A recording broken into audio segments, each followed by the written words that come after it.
point number one. Point number two, we've got the outstanding chief of Camden, who I had a chance to visit. A great example of community policing and data driving down crime and regaining trust from the community.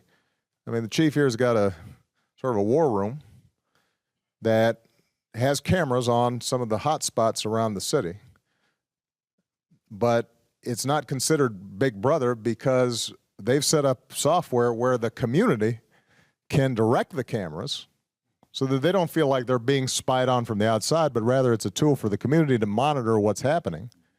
They're then sending that in, and the chief has retrained his entire department. First thing they did when they brought in new recruits, they just put them in the neighborhoods where they're going to be serving. They had to walk basically for 24 hours, right? And if they needed to go to the restroom, they needed to get to know some people.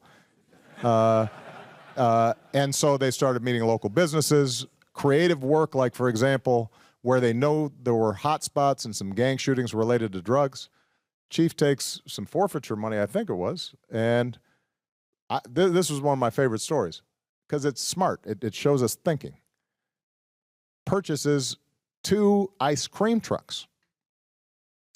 Has police officers drive the ice cream trucks, park them where the drug dealing's been going on, giving out free ice cream from the police. Suddenly families are out on the streets, and now it's creating a space in which, it's a lot harder for you to just be dealing drugs.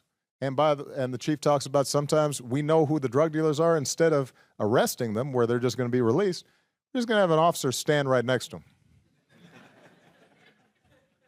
And and talking to them and asking them, why are you doing this? And so the point is that the use of technology, the use of data, combined with smart community policing, really can have an impact, really can make a difference. But my hope coming out of all these efforts, including the legislation, is that we put an emphasis on what works, and we're not blinded by ideas.